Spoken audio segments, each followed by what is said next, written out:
Look, it's RB551. No wonder he got blasted. He's one of those older models programmed by a central computer. Not us. We're independent thinkers. Roger, roger, roger, roger, roger. Bye, sir.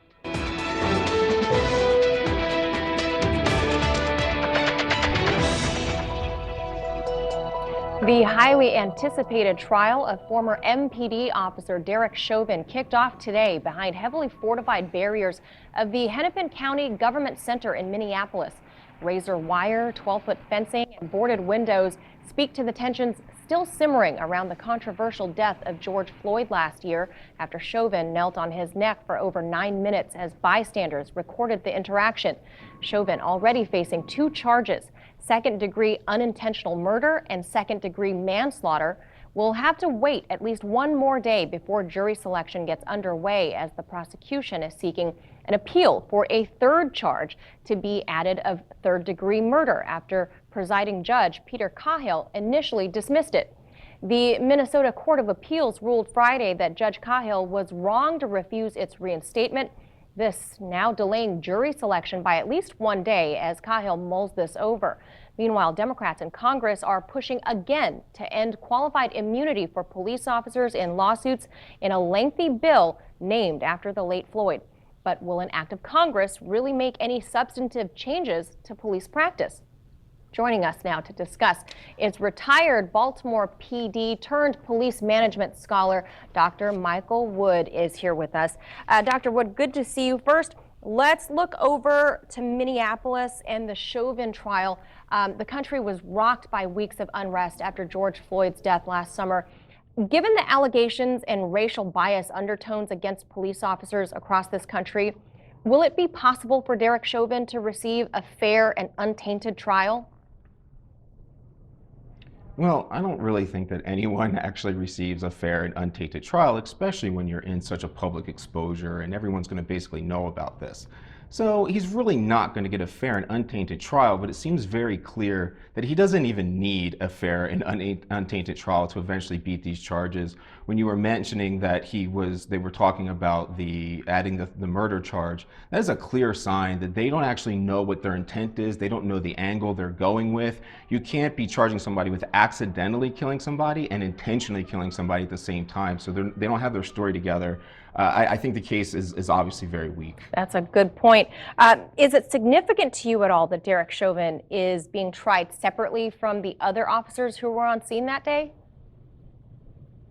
Yeah, the whole situation is very significant to me in that it kind of demonstrates how everyone, even those that say they're anti-policing, are actually talking about just to be in power of policing and in control of the system. They're trying to put Derek Chauvin a pawn of the police department and their community, an employee, through an enhanced, more vigorous version, a more punitive version of the criminal justice system than the one that they say is wrong to begin with. And by doing that, separating him, what you're doing is you're making him stand in isolation by himself when this was actually a situation that involved more people. So he could avoid taking the stand and have the other officers testify, which would obviously enhance his case. And we should be making the police job and the government's job as difficult as possible for any suspect, not just the ones that you don't like.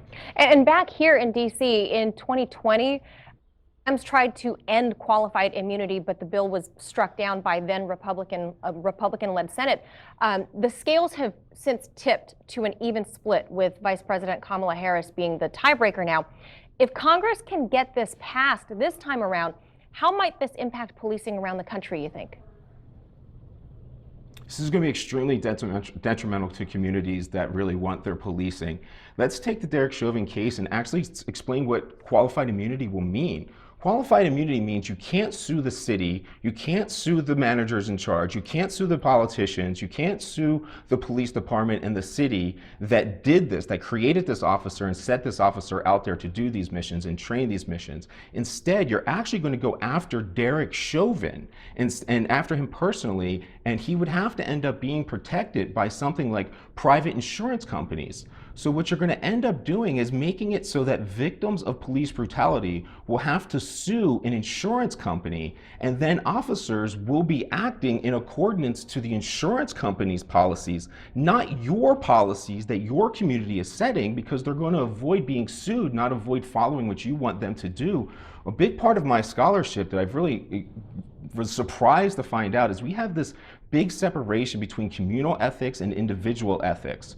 Essentially, we want the officer to follow what we're telling him to follow, but then we want to punish him as an individual when he only did what we told him to do. So we have to really work out whether we're going to treat police officers as representatives that we trust with their morals and judgments and to do whatever they think, which I would be against, or we're actually going to hold them to a standard, which means to do what we say. And in a situation with Derek Chauvin, putting the knee on the back of a suspect's neck is a very common practice. I've seen this hundreds, if not thousands of times. And the Minneapolis Police Department itself used to train their officers to use this technique. So maybe he hasn't even been trained on the updated things, and he's literally doing what the government representatives have asked him to do, and then to punish him really is a disconnect between what we need to see policing go towards. And lastly, Dr. Wood, I mean, how does a federally approved police reform bill get executed down to the local level? I mean, is this a silver bullet? What could you see? What reforms would you actually like to see, since you were out there yourself as a cop? Yeah, none of these things can actually help, these federal mandates. All of these federal consent decrees that we've seen happen in the past, from Baltimore to New Orleans to Seattle, all of these have failed epically. They don't actually get the reforms we want. And there's a weird juxtaposition where, for instance, in Seattle right now, they are fighting to defund the policing, but just 8 years ago, they fought to get a federal consent decree put through, which requires increased funding. So if the politicians were to follow what the constituents are saying in Seattle now, they would literally be breaking the federal program that they fought for just 8 years ago. And things need to be basically tied more closely from the community to the police department. We need the distance between the officer and the community to be shortened, not widened. And when you appeal to the federal government, you're literally appealing to complete strangers to dictate the nuance of your neighborhood. Yes, certainly a lot more to discuss on this topic, but we're always glad to have your expertise and insight on this. Dr. Jr., thank you so much. Thanks for having me.